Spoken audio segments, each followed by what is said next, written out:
weekend's video, and I'm going to do something a little bit different than usual at the weekend. Rather than an alternative video, I'm going to stick with the fire build. It's important to get this thing finished before the end of the summer, and I've realised that I have so much still to do. Just little snagging jobs, you know how it is, the devil's in the detail. So before I do anything else, I've got to get that tail finished. It just needs a final sanding to get it absolutely smooth. There's a couple of little imperfections. I want to use the Dynaglaze to get rid of those. Once that's done, then I've got to start on an undertray. It needs a temporary undertray to protect the electrics and everything else underneath there between now and when I get to doing the underseat exhaust in the future. So that will be something I've used before. I'm going to utilise existing materials I've made. I've got some stuff up on top of the shelves there. I'm going to cut that around and make it fit as an undertray for now. So wish me luck. Let's get stuck in. Welcome back.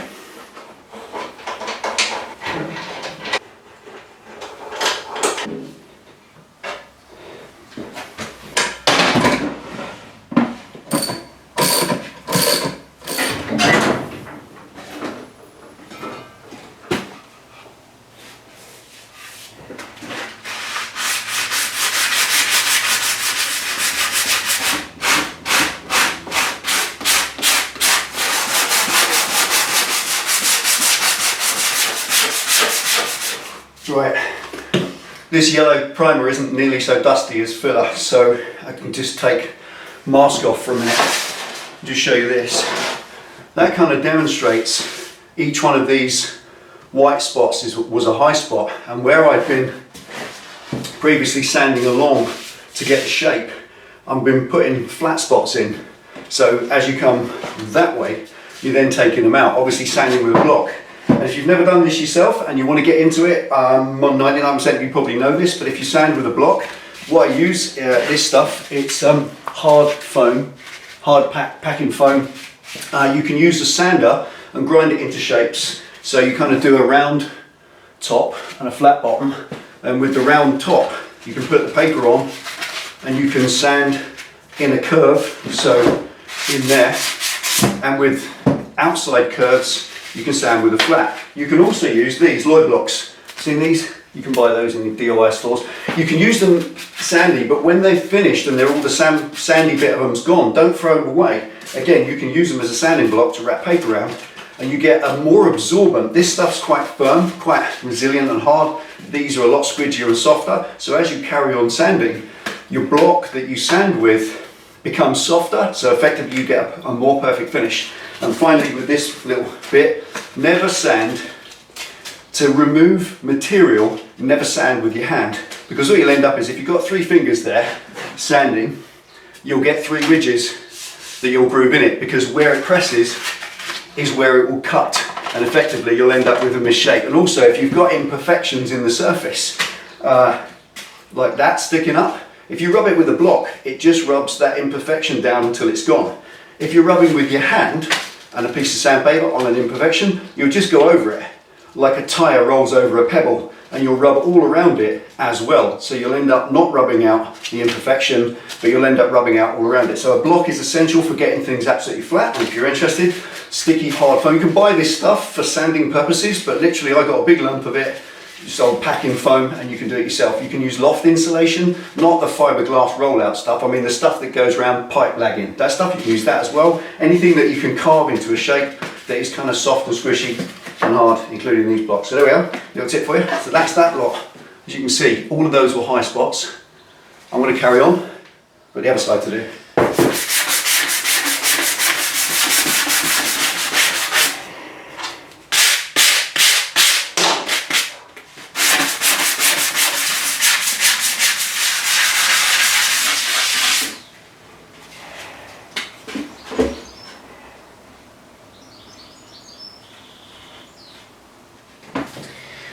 Okay, right, midway point, where are we?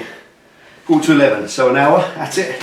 And there we are, rubbed down. 3 tiny little blemishes, just little pinpricks to fill in where, I don't know, didn't quite get it. That one's actually in the filler primer, it's not even gone through, but I just don't want to rub that any lower because it's the correct profile exactly. If I keep rubbing, then you end up with a low spot. And you can keep chasing it backwards and forwards forever and ever. That's correct. So 3 little bits to fill. I'm going to use the dolphin glaze because it's literally no more than a thumbnail full. 1, 2, 3. Let that dry 20 minutes. Sand them back and then get wet sanding. Oh, I love wet sanding.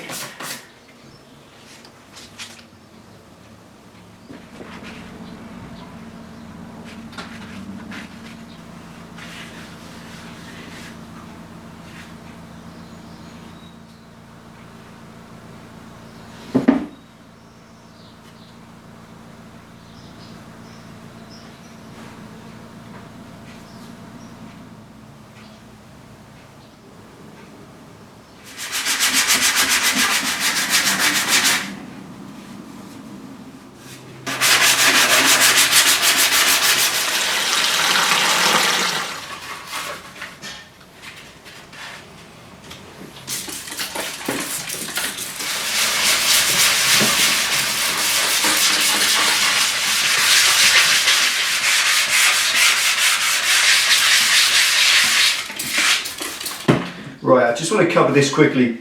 I've covered it a million times in different videos, but if you're joining us for the first time, or you're just going to start doing this for your first time for yourself, then here's a quick word or two just on wet sanding. Now, wet sanding is what you have to do when you go to finer grade papers. I've been up to a 180 grit paper on this, 120, 180, and that's okay to sand dry. But as soon as you start getting any finer than that, I've gone to a 240 now, it's going to clog the paper up. You can't sand a 240 paper dry, because the dust that you're sanding off forms lumps on the paper, clogs the paper up really quickly. That then becomes quite rough and aggressive, and then that will scratch the paintwork. So that's no good. You're actually trying to make it smoother, not make it worse. So you have to use water on the surface of the job and on the paper, and you just gently rub. You don't lean on it, just gently rub away, and you'll feel as soon as you're going into it, listen to the noise it makes. It's an aggressive hissing noise when it first gets going in there, and it starts to knock down those scratches. As soon as it smooths out, then it gets smoother, and the sound it makes gets less aggressive. So you can actually hear it getting smoother. Then is the time to switch to a finer paper. I've got 240 now, I'll go to a 400, and a 600, and an 800. Let's let the car pass.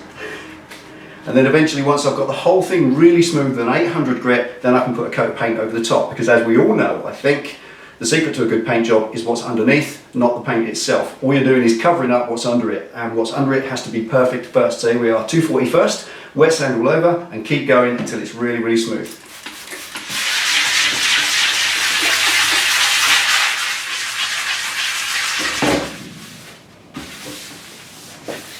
Right, now switch to a bare hand, well, a gloved hand now, because I'm not rubbing material off anymore, no high spots, nothing. I've got one very tiny micro pinhole I'm going to do just before I paint, and that's it. Everything else is smooth, the shape is correct in every way. All I'm doing now is taking off the scratches and rubbing out that textured finish that's caused by the coarser grade papers. I'm now at 800 grit, and this is the final grit before I paint. I'm going to put a layer of this yellow primer filler over the top of this, just to fill any tiny, fine, minute little blemishes, and then 6 coats of silver over the top, which themselves will float out and hopefully make a really, really superb finish. Because, as I've said a few times, the paint job that I've got planned for this, the temporary paint job, does need absolutely flawless shape in order to carry it off.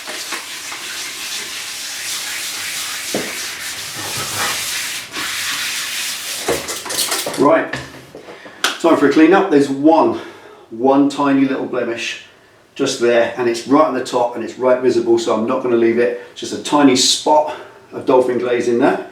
20 minutes to dry, flat that out, dry it off, paint it.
Right, okay, now that's that in wheel silver as per all the rest of the bodywork, but before I put the paintwork to bed and I'm done with that for now, then I'm going to do something more on the tank. The tank's got a little dent on the left hand side which has been bugging me for a long time. It's extremely shallow. It's the kind of dent that's really difficult and challenging to fill because it's on a curve and it's just an impression. It's not a proper dent. You can't fill it easily. So I'm going to use this Dynaglaze mixture that I did on this. I think that's a great solution. I didn't have that before, which is why I just left it there hoping it wouldn't really show. But it will show and it will bug me. So there we are. Put this to one side, let that dry completely before we do anything like mauling it about putting it on the bike. Let's get the tank off, let's get that dent filled, and let's put the paintwork to bed for now.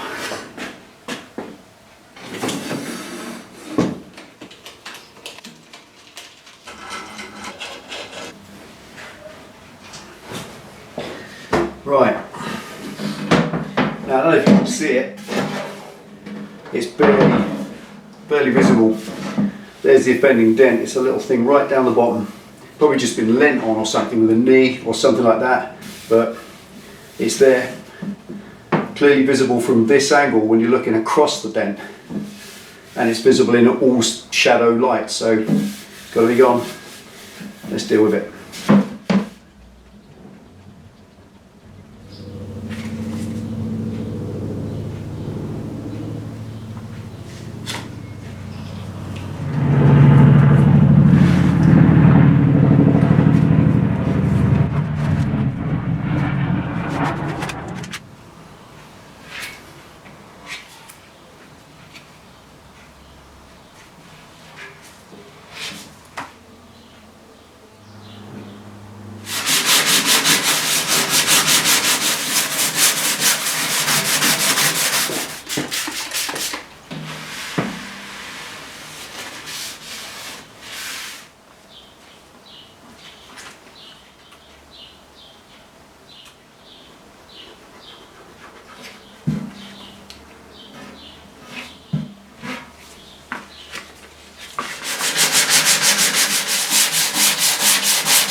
Noisy fan. Right, there we are. Okay, dent gone.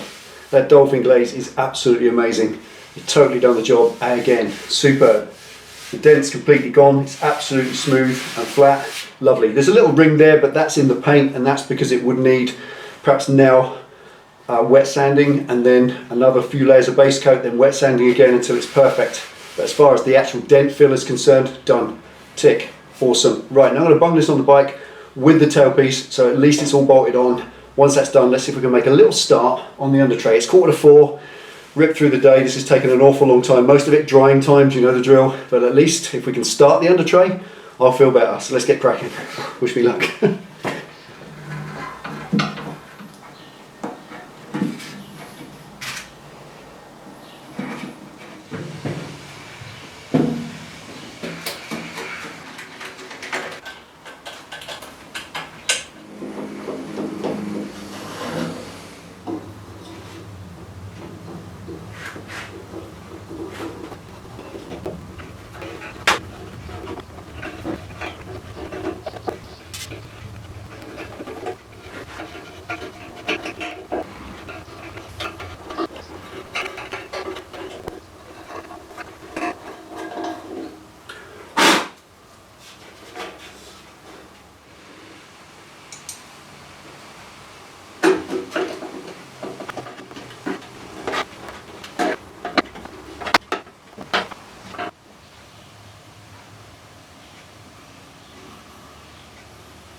Okay, so with all that done, I've still got to take it all off, connect up the fuel supply. I've got to paint the under seat frame as well. I was going to powder coat that, but it's an expense. They want 50 quid to sandblast and powder coat it, and it's about £6 for a can of tough paint, so I'm going to can of tough paint.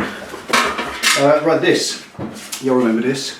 I made this as the Undertray for the last tail, and I'm going to try and utilise this by cutting it up for this one. Now it's a temporary measure, but it will never be used in its current position, so it's just wasted materials. If you remember, all this was cut and welded separate sections and then all smoothed in like that to mirror the wheel like a little Undertray. So it's remarkably well with a gap. Right, I know for certain that this bit onwards I absolutely don't need, so just going to buzz that off quick.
Right, there we are, the end of another long day. Here we are, 8:30 now. That has been an 11-hour session. Absolutely superb. I love this new format. It's so much easier to just crack on and get on with the work. I'm not worried about chopping it up into small videos. It helps us, it gives us a little bit more time, and you get the same amount of progress that we've done today. I've finished the tail completely. There's nothing else to do other than one flat down and then the top coat and finish that later on. Same goes to the tank. Filled that dent that's been nagging at me for 2 years, everything sorted out. The tank cap's on. I've got to strip the tap apart.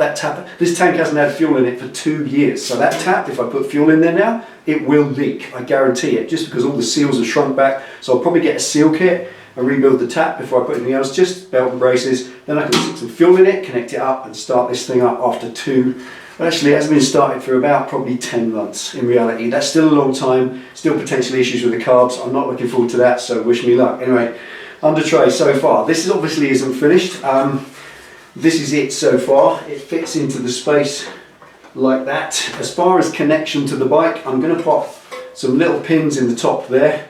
Just weld a couple of pins on the top, drill a couple of holes in there, so that will literally just slot into the tailpiece underneath and up under there, up under the battery tray. Drill one hole in the center, a flat top screw in the middle of the battery tray, just tack weld it in, and then a nut underneath, and that's it. So one nut will hold the entire thing on. It will be one nut off, take the under tray away, and that's the easy way to do it. It is a temporary under tray. I've said that. We're going to put an exhaust under here in the future, but for now that will do the job. It's got a little bit more work yet. It's not quite finished. These corners down here, they're ugly and clumsy. They've got to be finished off so that they come in at a nice angle. There's no good like that. That's no good. But I've just run out of time, honestly. 11 hours at this.